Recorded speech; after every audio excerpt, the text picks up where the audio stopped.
Om Swastiastu, Namo Buddhaya, salam kebajikan untuk kita semua. Apa kabar nih teman-teman semuanya? Semoga selalu tersenyum manis seperti pemateri atau pembicara kali ini. Wah, kita udah kedatangan nih tamu spesial, yakni orang muda yang mana udah perempuan, intelektualnya lumayan bagus dan memang menjadi panutan untuk perempuan-perempuan lain karena kita bisa melihat dari backgroundnya yang aktif dimanapun, mengisi platform maupun sudah menjadi beberapa duta ya Kak ya. Mari kita sambut Kak Rifda. Hai. Selamat malam Kak Rifda, apa kabar? Selamat malam Kak Fatona. Terima kasih banget loh sudah ada di acara ngobrol bersama Koalisi Perempuan Indonesia.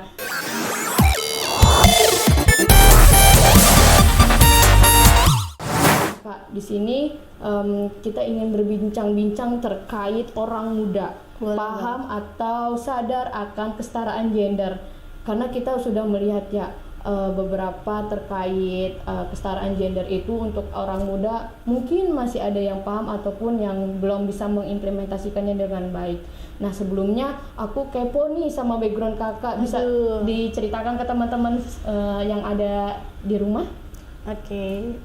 Pertama-tama aku perkenalkan, aku Rizky Rifda Hidayat, biasa dipanggil Rifda ataupun Pida. Oh, Kak Pida. Iya. Ya, gampang ya? Iya, Kak betul, Pida. betul. Nah, sekarang aku masih mahasiswa akhir nih, Kak. Oh, keren Sedang banget sih. tinggal nunggu sidang skrip suite.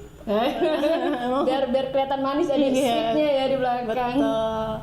Dan aktivitasku sekarang ialah ya menjadi seorang Putri Budaya DKI Jakarta. Wah, keren. Nah, cuman sebelum menjadi Putri Budaya DKI Jakarta, aku juga pernah menjadi Ketua Umum Pergerakan Mahasiswa Islam Indonesia, Komisariat Universitas Tarumanagara.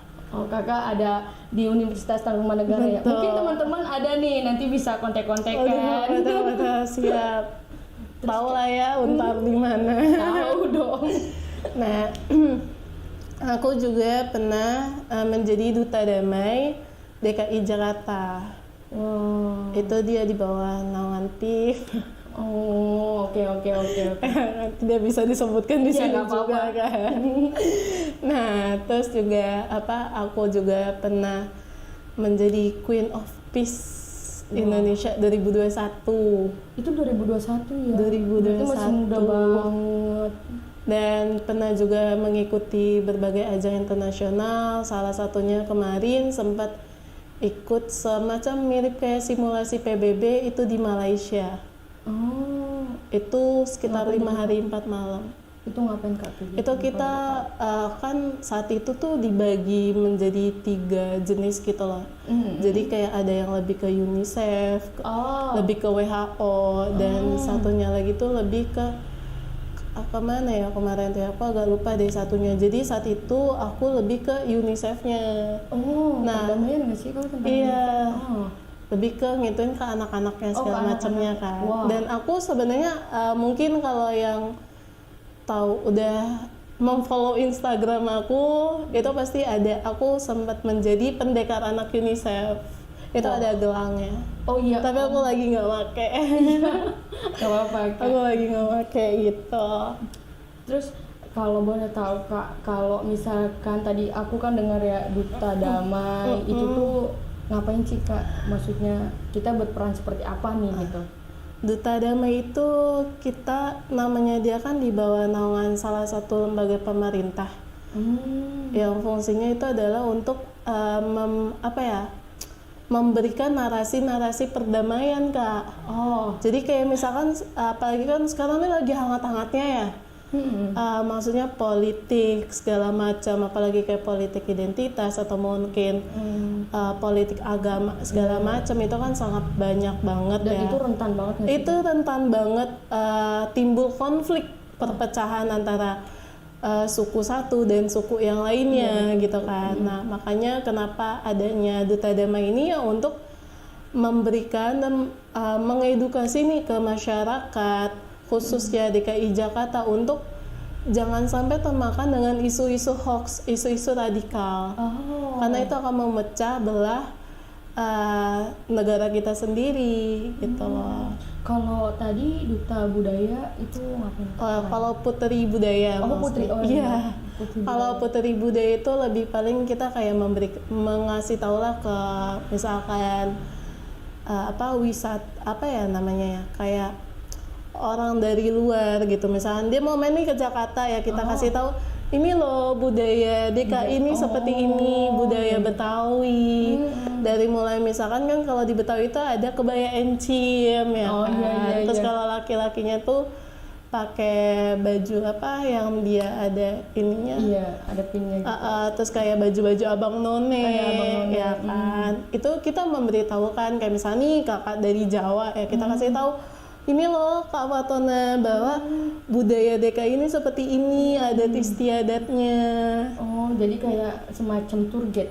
Ya, menjelaskan kurang lebihnya seperti itu. Seperti apa yang ada di DKI. Betul. Gitu ya, dan kita juga melestarikan budaya itu sendiri. Bagaimana caranya kita bisa menjaga budaya itu sendiri tetap ada. Karena kan di zaman sekarang pasti banyaknya modernisasi segala macam, itu kan pasti budaya lama akan lama-lama kan akan tergeserkan ya. Betul. Jadi bagaimana adanya Putri Budaya ya untuk supaya budaya Betawi ini tetap kokoh, tetap berdiri gitu.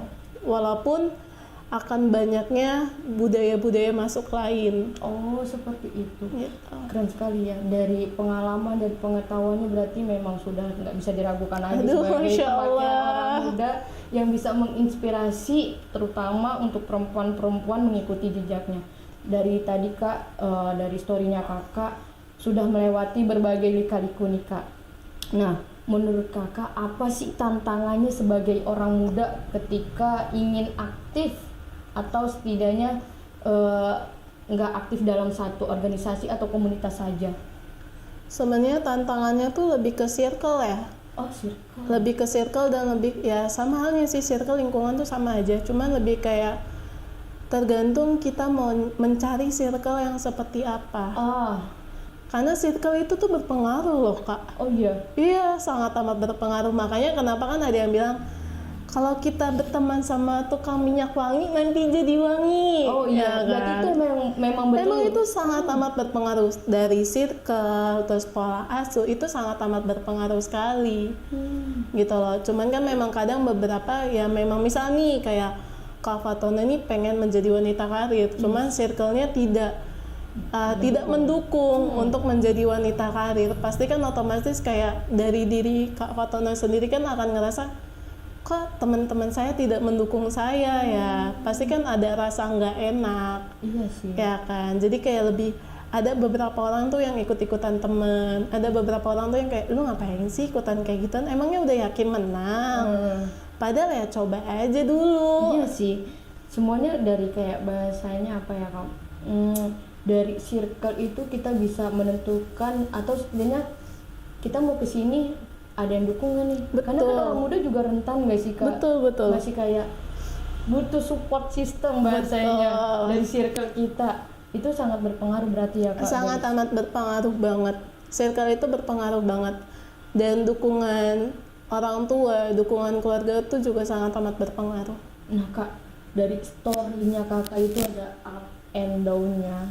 Nah, menurut Kakak bagaimana meyakinkan diri Kakak sendiri nih bahwa pilihan kita sebagai orang muda ketika ingin memulai hal yang baru itu adalah hal yang tepat. Menurut Kakak tuh seperti apa dan bagaimana caranya? Sebenarnya kalau dibilang up and down-nya, setiap orang itu pasti ada up and down-nya. Makanya kenapa yang sebelumnya aku juga mungkin pernah bilang, ketika kita dikasih jatah gagal 10 tapi kita baru bisa melewati 5 kegagalan, yang berarti masih ada 5 kegagalan lagi yang harus kita lewatin untuk bisa mencapai tujuan kita. Wah, gitu. Jadi kayak lebih semua orang itu pasti capek, semua orang itu punya bebannya masing-masing. Tapi lebih kayak gimana kita bisa tetap fokus dengan tujuan yang ingin kita lakuin, gitu loh. Karena lagi-lagi ya fokus. Cuman kan memang masih banyak orang yang kayak lebih menurut kamu kalau aku ikut kayak gini gimana kira-kira, kan masih ada orang tuh yang kayak gitu ya Kak. Iya, betul. Sedangkan kalaupun kita mengikuti sebuah ajang atau mungkin kita mengikuti sebuah pemilihan atau apapun itu kan diri kita sendiri yang akan maju. Gitu loh. Cuman balik lagi kayak meskipun mungkin orang tidak mendukung atau apa, ketika memang kamu yakin ya lakukan dengan sungguh-sungguh supaya ketika nantinya kamu berhasil, ya kamu yang akan memberitahukan ke orang lain bahwasanya saya bisa loh, saya menjadi pemenangnya loh gitu loh. Tapi kalau misalkan kamu belum apa-apa ragu, ya berarti dari diri kamunya sendiri yang sebenarnya masih belum percaya diri gitu loh, masih yang insecure gitu. Kak, kan kakak pernah nggak sih dengar istilah generasi sandwich untuk orang muda? Nah, itu menurut kakak bagaimana sih cara menanggapinya ketika kan kakak aktif di bukan hanya satu komunitas, satu organisasi saja ya, tapi di berbagai komunitas dalam satu waktu yang bersamaan. Dan juga ada background kakak yang mungkin menafkahi siapa atau apalah itu, atau seperti apa yang kita nggak tahu itu karena privacy. Nah, menurut kakak bagaimana cara menyikapinya bahwa generasi sandwich pun bisa berperan penting dalam segala hal? Itu menurut kakak seperti apa? Sebenarnya balik lagi tergantung kita memprioritaskan yang mana sih Kak. Wah, karena kadang saat itu beberapa bulan yang lalu aku juga sempat ditanya kayak, Kak gimana sih cara ngatur waktunya? Betul. Antara kerjaan, terus kan aku juga sekarang ada usaha juga Kak, usaha catering. Oh iya, aku lihat story. Iya kan, aku ada usaha catering. Terus juga belum lagi organisasi yang lainnya, kuliah. Ada sempat yang nanya, Kak gimana cara ngaturnya? Balik lagi, bagaimana kita bisa memprioritaskan? Tanya dulu ke diri kamu, apa yang lebih diprioritaskan? Gitu loh. Kayak misalkan dari ketiga itu, kalau memang menurut diri kamu kuliah itu adalah prioritas paling utama, ya udah, kamu ituin dulu nih prioritas pertama kamu ya kuliah. Nanti setelah pulang kuliah, ya kamu coba memanage waktu. Kadang banyak orang tuh yang lupa untuk manage waktunya dengan baik, sehingga bentrok kan. Sehingga kadang kayak janjinya hari apa, datangnya kapan gitu kan, karena dia belum bisa memanage. Tapi tadi keren Kak. Kakak bisa on time, keren banget. Padahal dari mana Kak tadi? Dari Bojonggede. Keren banget. Ke Matraman itu on time. Itu bisa menjadi panutan kita sih, bahwa tadi kakak bilang apa, prioritas yang mana bisa diprioritaskan dulu baru kita jalankan. Betul. Gitu ya, dan kadang tuh ada beberapa orang yang kayak misalnya kayak aku sejujurnya terima kasih banyak nih ya Kak, maksudnya udah diundang ke sini sebelumnya. Cuman balik lagi nih permasalahan yang tadi, pembahasan yang tadi yang aku bilang prioritas. Makanya kenapa kita setiap ketemu sama orang ya kita harus ngomong nih kapan kita datang, kita harus nge-spare waktu dari acara pertama ke acara kedua, kita harus spare waktu. Karena ibaratnya kalau kita juga belum bisa disiplin waktu, bagaimana kita bisa manage seluruhnya? Oh iya, bener banget sih. Ya kan, karena kadang masih ada orang tak dulu deh, paling juga yang lain masih ngaret. Masalah ngaret atau enggak kan urusan mereka ya. Yang penting kita bisa on time dulu. Karena sama halnya ibarat kata kita bekerja pun juga pasti yang dilihat adalah kedisiplinan. Nah Kak, aku pengen tahu nih Kak, pasti kakak ketika mendaftar duta atau mendaftar menjadi ketua organisasi atau hal apapun itulah Kak ya, pasti kan ada kayak omongan-omongan song artis, emang bakalan kepilih, emang pada kenal, pasti nggak kepilih, ngapain sih kan bla bla bla bla bla dan lainnya. Nah itu kakak bagaimana untuk menyingkirkan omongan-omongan itu? Sebenarnya banyak banget ya, yang banyak banget, apalagi kan mungkin kakak tahu ya, aku jadi ketua umum PMI Untar yang notabene adalah itu organisasi Islam ya kan. Betul. Dengan kelihatan perawakan aku seperti ini gitu kan, yang kelihatannya loh masa ini gak berhijab gitu kan. Tapi aku sih lebih kayak bodo amat. Iya. Karena aku mikir gimana ya, kayak hijab itu bukan suatu hal yang harus dipermasalahkan untuk menjadi seorang pemimpin. Sebenarnya kadang memang tidak salah juga ketika orang berpikiran seperti Iya. itu. Cuman memang balik lagi kayak kita tutupin diri kita dulu deh, kita tutupin hati kita dulu, kita bersihkan hati kita dulu. Karena hijab itu adalah bukan sebuah paksaan yang emang harus digunakan Iya, gitu loh. betul-betul. Hijab itu ya dipakai ya karena memang kita ingin memakai itu, kita siap gitu kan. Nggak mungkin kayak kita paksain kalau orang nggak mau gitu kan. Dan sebenarnya kalau menurut aku ya kayak atribut itu tidak menjamin seorang itu bisa berperan secara aktif atau tidaknya ketika mereka menjadi pemimpin gitu. Betul, Iya nggak betul, sih? betul Karena banget. nggak bisa dinilai dari atribut. Betul, Iya nggak? betul banget. Cuman memang tidak memungkinkan Iya, juga betul. gitu. Makanya aku tidak menyalahkan Iya. anggapan mereka di luar sana. Cuman lebih kayak banyak banget omongan-omongan Iya, seperti itu. Cuman aku lebih berpikir ya udahlah ya orang mau ngomong apa. Yang penting kan cara kerja aku, Iya, betul. tindakan aku nggak merugikan banyak orang Yes. dan tidak merugikan organisasi aku sendiri gitu sih palingan. Dan ketika kayak Kak Rifda, berarti aku melihat ya bahwa ada peluang bisa diambil, Betul. ada kesempatan langsung diambil. Betul. Jadi kayak nggak mikir kanan kiri untuk ngomong apa seperti itu apa Betul. gitu ya. Karena sebenarnya mungkin awal-awal tuh lebih kayak capek sih Kak. Awal-awal tuh capek. Capeknya kenapa? Capeknya tuh lebih kayak kita mendengarkan omongan-omongan orang yang memang itu bukan diri kita. Karena itu makanya aku bilang kalau nggak kuat-kuat mental mungkin bisa aja nauzubillah min zalik ya Kak. Kayak entah itu bunuh diri atau segala macamnya itulah. Itu kalau nggak kuat bisa mengarah ke situ. Iya. Karena itu memang omongan orang tuh sangat amat berpengaruh juga ke kondisi mental kita gitu loh. Apalagi dengan generasi yang sekarang gitu kan, yang apa-apa kayak banyak banget yang mengenai mental health Nah, segala macemnya gitu kan. Cuman balik lagi kayak kamu makan, tidur itu orang tua kamu yang mengurusi, bukan orang lain. Jadi apapun yang terjadi sama kamu, yang berhak itu adalah orang tua kamu, bukan orang lain. Begitupun ketika ada omongan dari orang, so ini lu, so begini lu, so artis lu, si paling duta, si paling putri. Tapi balik lagi kayak, ya nanti juga kalau gue sukses lu yang deketin. Iya kan?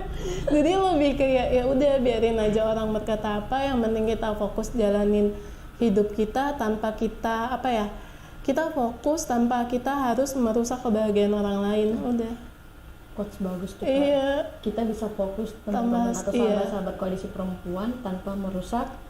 Kebahagiaan orang lain. Dan ibarat kata ketika emang kita pengen ketika kita emang pengen menduduki posisi yang atas, ya udah kita fokus aja, tapi tanpa harus menjatuhkan orang lain juga. Gitu loh, dengan cara kita sendiri aja. Nih Kak, kita berbicara terkait kesetaraan gender itu kan bukan hanya melihat perempuan saja ya, terkait paham gender itu sendiri. Nah menurut Kakak, pentingkah untuk laki-laki pun melihat atau paham atas gender, kesetaraan gender itu? Sebenarnya menurut aku itu penting karena supaya apa? Supaya kita tuh setara. Setara dalam artian agar apa yang kita lakukan itu tidak dianggap aneh. Iya bener Kak. Kadang kita mengambil peran itu bukan karena kayak aneh banget sih. Udah sih, nanti dulu. Betul. Iya, Makanya kenapa menurut aku laki-laki juga penting untuk mengambil ini ya karena memang agar kita tuh bisa saling tukar pandangan gitu loh. Wow. Karena kan banyak laki-laki tuh yang tidak mau, yang ibarat kata memang kita juga dididik dari kecil yang kadang kayak anak laki-laki nggak boleh nangis, anak perempuan harus nangis, sedangkan menangis itu adalah hal yang wajar baik laki-laki maupun perempuan. Tapi karena memang stigmanya dari dulu udah seperti itu, ya susah. Jadi ketika ada laki-laki yang menangis pun dikata ini ya, dikatanya oh lu mohon maaf ya, maksudnya kayak banci ini segala macam, padahal nangis itu adalah hal yang wajar. Iya nggak sih? Nangis Itu hal itu terkecil ya, Kak? iya, nangis itu ya karena kenapa kamu nangis ya berarti kamu masih memiliki hati. Iya, bener banget. Iya, justru kalau misalnya kamu nggak nangis itu yang harus dipertanyakan. Kenapa kamu tidak menangis? Sedangkan ada kejadian yang mungkin itu menjadi air mata kita tuh keluar sendiri gitu. Iya. Nggak ngelihat perempuan ataupun laki-laki. Iya, gitu betul. kan ya. Cuman karena memang dari dulunya udah terskema seperti itu, jadinya kayak, oh iya saya nggak boleh nangis karena saya laki-laki. Padahal it's okay, nggak apa-apa, nggak ada yang salah. Kayak kamu ngeluh pun juga nggak ada yang salah, karena kamu mengeluh, menangis, ya karena kamu masih manusia, bukan robot. Oh, Kak, menarik banget nih, Kak. Ketika berbicara terkait bahwa laki-laki pun penting melihat atau paham terkait kesetaraan gender dari hal terkecil tadi tuh, bahwa menangis pun itu nggak melihat perempuan maupun laki-laki ya, Kak. Nah, menurut Kakak itu kesenjangan gender itu apa sih? Kesenjangan gender mungkin lebih kayak ketika kita juga tidak bisa, misalkan kayak di dalam toxic relationship itu tuh kelihatan banget, kayak misalkan si laki-lakinya ini insecure melihat perempuannya lebih unggul, akhirnya berbagai cara ia lakukan. Ada yang membatasi, ada yang misalkan ibaratnya dia tantrum, marah-marah gitu karena tidak suka nih melihat wanitanya lebih unggul. Perempuannya lebih kayak wah, nggak bisa nih, dia bisa 10, masa aku masih 9. Iya, makanya biasa kayak gitu tuh emang kebanyakan seperti itu sih untuk di Indonesia ini menurutku ya. Iya. Kayak juga aku juga melihat ya dari tadi Kakak story ya terkait perjuangan Kakak untuk menjadi hal duta atau putri ataupun hal lainnya, itu pasti kan masih ada banyakan omongan orang. Itu juga menjadi stereotip bahwa perempuan masih dianggap lemah atau tidak mampu ketika mereka mengambil peran penting dalam suatu komunitas ataupun kedudukannya. Ya nggak sih, itu kan stereotip. Nah, menurut Kakak yang mengapa masih ada kesenjangan gender dalam mengambil peran deh? Karena kan bahasanya kesempatan mungkin perempuan sudah diberikan untuk saat ini, cuman pasti masih ada aja di belakang ini kayak taruh deh, kan masih ada ini gitu. Itu kenapa bisa terjadi seperti itu? Karena masih adanya keraguan Dalam hal keraguan yang tadi aku bilang, balik lagi nih ke circle, ke lingkungan. Kayak misalkan nih kakak mau ngambil sebuah keputusan dan aku temannya kakak nih, terus aku bilang, Kak Fatona mending nggak usah deh, itu kan mending sih itu aja, itu terlalu berat nanti. Wow. Jadi itu membuat pasti kan Kak Fatona kayak, aduh ya juga ya, aku ambil gak ya, Jadi ngambil nggak ya? jadi ragu ya kan. Jadi kayak nimbulin keraguan. Iya, terus misalnya kakak nanya lagi nih sama temen si B, dari teman si B, udah nggak apa-apa, ambil aja. Makin lagi nih ragu kan. Jadi kayak, aduh, kok jadi bimbang, kok jadi bingung nih harus milih yang mana. Makanya muncullah keraguan. Coba kalau misalnya dia fokus, dia benar-benar ikutin kata hatinya, nggak akan pasti bisa ngambil keputusan itu. Tapi juga menurutku ya Kak, ketika kita pengen mengambil peran, terus kalau tadi Kakak bilang circle kita tidak mendukung, untuk orang muda yang mungkin stigmanya lagi masih dianggap kayak apa ya, labil, belum siap untuk mengambil peran. Nah, bagaimana cara Kakak untuk menghilangkan stereotip atau pandangan hal tersebut, menghilangkan pandangan bahwa anak muda juga bisa loh, tek gitu, bisa pasti dalam mengambil keputusan. Sebenarnya aku tuh tipe orang yang berplanning Kak. Jadi misalnya 5 tahun ke depan gitu, aku tuh berplanning jadi aku mau ngelakuin apa. Itu tuh kayak udah terstruktur. Makanya misalnya nih, ketika memang aku ingin menjadi duta damai, pasti kan aku search dulu ya. Iya. Duta damai itu apa, backgroundnya seperti apa, persyaratan daftarnya bagaimana, itu pasti aku research dulu. Terus kayak misalkan setiap orang itu kan pasti punya impian ya Kak, ya kan? Mungkin Kak Fatona pun juga pasti punya impian, punya cita-cita. Begitupun juga dengan aku. Kayak misalnya nih, Kak Fatona dulu cita-citanya pengen jadi dokter. Ya pasti kan namanya anak kecil ditanya cita-cita kamu pengen jadi apa? Dokter Bu, gitu kan. Nah pasti kan untuk menjadi dokter itu kan pasti proses dong, kayak dari SD, SMP, SMA, kuliah itu kan pasti menjurus ke kedokteran, ya kan. Begitupun juga yang tadi pembahasan Kak Fatona bilang gitu, kita harus punya planning. Dan kalaupun misalkan circle kita tidak mendukung, ya kita cari circle yang memang mendukung untuk menunjang impian kita. Karena kalau misalnya kita tetap di circle yang toksik, itu akan menghambat kemajuan diri kita. Sedangkan kita punya potensi untuk ke situ. Kita harus bisa keluar nggak sih dari ibaratnya circle yang toksik mungkin kayak orang bakal berpikir kayak lu sombong, kok lu jadi gini sih sekarang. Tapi lebih baik seperti itu. Kadang kita harus bisa bersikap tega Kak, bukan karena kita egois atau gimana ya, enggak, tapi lebih kayak ini adalah hidup kita, hidup kita ke depan itu kita yang menentukan, gitu loh. Keren banget sih. Ya kan, kayak misalnya ibarat kata gini, ada beberapa orang kayak misalnya di seusia saya gitu ataupun seusia Kak Fatona, mungkin seusia teman-teman yang lain lah. Itu kan kadang ada banyak perempuan yang berpikiran kayak udahlah gue mendingan nikah aja sama pria kaya. Sedangkan sedangkan pertanyaannya adalah apa yang akan kalian berikan ke mereka, value apa yang akan kalian berikan. Sedangkan sekarang kan emang gini loh, makanya kan ada yang bilang katanya kecerdasan anak itu datangnya dari seorang ibu, gitu kan. Terus kalau misalnya fisik itu datangnya dari seorang bapak. Sekarang balik lagi kayak kamu ingin anak kamu cerdas, tapi kamu tidak ada kemauan untuk bagaimana caranya bikin kamu cerdas.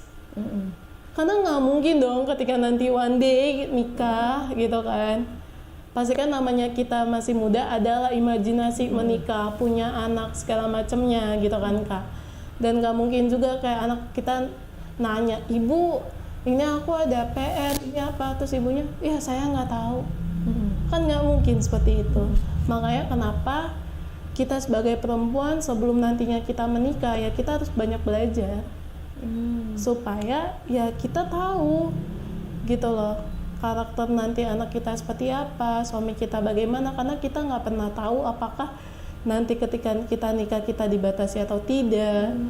Kita masih diperbolehkan untuk bekerja atau enggak, kita tidak pernah tahu. Tapi selagi masih muda, gunakan waktu kita dengan sebaik-baiknya, dengan misalkan belajar, dengan misalkan kita belajar itu nggak melulu di rumah ataupun di sekolah ataupun di kampus, enggak. Tapi belajar itu bisa secara mungkin otodidak. Kita bisa ngeliat YouTube, kita bisa misalkan belajar kayak melihat latar belakang seseorang, struggle-nya orang seperti apa, itu bisa kita serap ilmunya. Jadi ilmu yang baik-baik ya kita ambil, tapi yang tidak baik ya nggak usah. Jadi kita juga sebagai generasi orang muda ya Kak, yang pastinya melek digital. Tadi Kakak udah bilang bahwa belajar itu atau mencari pengalaman itu nggak melulu lewat sekolah. Tapi juga bisa lewat media sosial. Betul. Kayak YouTube atau TikTok atau Instagram dan lain sebagainya. Kita bisa mengambil hal yang positif. Betul. Dan ini juga menurutku menjadi rentan gak sih Kak, ketika orang muda yang melek digital tapi tidak bisa menggunakannya dengan baik gitu loh. Nah itu makanya kenapa yang tadi aku bilang, karena kita masih muda, makanya kenapa ada namanya agent of change, agen perubahan. Kita yang muda, kita yang berperan, kita yang muda, kita yang sadar akan hal itu. Makanya kita harus lebih kayak, kita kan pasti namanya udah dewasa ya, kita udah tahulah mana yang harus kita baca, mana yang tidak, mana yang harus kita tonton dan mana yang tidak. Dan kita juga yang harus mengajarkan itu ke orang-orang di sekitar kita, gitu loh. Tentang misalkan ngapain sih harus menonton hal-hal yang memang itu tidak selayaknya untuk ditonton, gitu. Dan aku ini banget sih, kalau misalkan orang muda itu ketika mereka melek digital dan bisa menggunakannya dengan baik untuk menyebarkan terkait kesetaraan gender, ya nggak sih Kak? Betul, sebenarnya sudah banyak sih Kak. Sudah banyak kok, kayak di TikTok, Instagram itu tuh sudah banyak. Cuma mungkin beberapa orang tuh masih yang kayak tutup mata, tutup telinga. Itu Dan mungkin banget nggak sih? Dan mungkin mereka tuh lebih yang kayak misalkan ada isu atau apa barulah mereka angkat suara. Sedangkan lebih kayak jangan karena ada isu maka kalian berbicara. Justru sebelum ada isu kalian harus berbicara. Mencegah lebih baik daripada mengobati. Betul. Ya nggak sih? Nah itu menurutku menjadi hal konkret yang bisa orang muda lakukan ya Kak, ketika melihat digital itu bisa digunakan dengan baik untuk menyebarkan hal-hal positif. Betul. Untuk meng-counter nilai-nilai yang negatif menjadi nilai-nilai positif. Itu akan menjadi hal yang bisa menjadi value yang Kakak bilang tadi. Betul. Ketika kita bisa kita mendapat pengetahuan atau pengalaman dari komunitas maupun sekolah atau organisasi lain, itu bisa kita sumbangkan atau kita bisa share ke teman-teman yang mungkin lebih jauh jangkauannya. Betul. Karena media sosial seperti itu ya. Betul, karena kan sekarang tuh apa media sosial, Instagram, TikTok ataupun yang lainnya, ya kan. Jadi itu emang sangat amat berpengaruh. Nah, menurut Kakak nih, apa yang harus dilakukan agar kesetaraan gender ini tuh bisa terrealisasi dengan baik? Terrealisasi dengan baik menurutku bisa, tapi sedikit sulit juga. Kenapa tuh Kak? Karena yang tadi aku bilang, karena kita masih menganut budaya patriarki. Indonesia itu masih sangat amat kental banget budaya patriarki. Tapi karena kita yang namanya agent of change, agen perubahan, yang muda yang bersuara, yang muda yang berbicara, ya kita ke lingkungan sekitar kita dulu. Gitu, kita harus kayak ibarat kata memberikan nih narasi-narasi yang positif mengenai kesetaraan gender ya ke lingkungan sekitar kita dulu. Nanti dari lingkungan sekitar itu barulah kan merembet kemana-mana. Tapi kalau misalnya kitanya belum bisa, bagaimana kita bisa mengkantar hal-hal yang negatif? Aku tadi tertarik dari kita kembali ke belakang dari pembicaraan Kakak bahwa dari diri kita juga harus bisa mengambil peran. Betul. Atau yakin atas keputusan kita gitu ya Kak. Nah menurutku sebelum dari lingkungan dari diri kita dulu, baru ke lingkungan untuk menciptakan kesetaraan gender. Betul. Karena menurut Kakak ya, kenapa sih orang-orang belum atau masih enggan? Tadi Kakak bilang masih tutup mata, tutup telinga, padahal sudah banyak yang up terkait kesetaraan gender di media sosial maupun secara offline ya, secara langsung. Itu menurut Kakak kenapa selain budaya patriarki? Lebih ke mungkin kayak stigma masyarakatnya juga sih Kak. Gitu loh, masih yang kayak stigma negatif di masyarakat mengenai kesetaraan gender. Nih Kak, tadi kan kita berbicara terkait media sosial ya Kak, yang mana sudah banyak yang bersuara terkait kesetaraan gender. Nah menurut Kakak, adakah film atau bacaan buku yang bisa direkomendasikan terkait kesetaraan gender atau nilai-nilai di dalamnya? Mungkin menurut aku kalau buku tuh Perempuan di Titik Nol itu sangat bagus banget. Pernah baca? Iya, pernah. Itu sangat amat bagus banget menurut aku. Kalau novel, buku. Tapi kalau film itu ada Cut Nyadin, ada Raden Ajeng Kartini. Itu kita bisa menilai-nilai, bisa mengambil nilai perjuangan dari mereka berdua sebagai pejuang wanita dengan melawan Belanda. Cut Nyadim kan seperti itu. Terkait perempuan ini ya, Iya, perjuangan perempuan gitu iya, ya. terkait perjuangan perempuan, bahwasanya perempuan bisa menjadi pemimpin pada saat itu. Walaupun saat itu kan sempat diremehkan. Iya benar. Iya kan. Tapi kan pada akhirnya ketika suaminya Cut Nyadim meninggal, dialah yang menjadi tameng untuk Menggantikan pasukannya penggantinya kan. Wah, keren ya. Iya, Itu bisa ditonton teman-teman. betul, itu bagus banget kok. Dia sampai lagi sakit dia masih menjadi pemimpin untuk menjadi pemimpin untuk ngituin si Belanda itu. Untuk ini ya serang balik Iya, ya. Karena serang waktu itu balik. pada penjajahan ya. Betul. Masa penjajahan. Begitupun juga dengan Raden Ajeng Kartini yang bisa kita ambil deh novelnya Habis Gelap Habis gelap terbitlah terang. Wah, ya kan. Itu juga bagus banget. Dimana dia yang disuruh nikah ya, kawin paksa, tapi dia nggak mau karena dia tetap ingin belajar, ya kan, ya nggak sih, benar nggak? Itu Aku pernah juga ada juga sih perempuan berkalung sorban. betul. Juga Terus Cantik Itu Luka. Cantik Itu Luka. Sebenarnya banyak juga sih kayak Banyak banget sebenarnya. ada nilai-nilai positif yang kita bisa ambil bahwa perempuan itu juga bisa mengambil peran penting dalam suatu hal. Betul. Jadi kayak nggak usah takut untuk sahabat Koalisi Perempuan Indonesia atau teman-teman semuanya, karena kesetaraan gender itu bukan berbicara siapa yang paling menang atau siapa yang paling tinggi kedudukannya, tapi berbicara kesetaraan gender adalah siapa yang ingin mengambil peran lebih atau yang bisa mengambil peran itu untuk memanfaatkan nilai-nilai yang positif. Apalagi orang muda ya Kak ya. Betul, selama kita masih muda ya lakukan.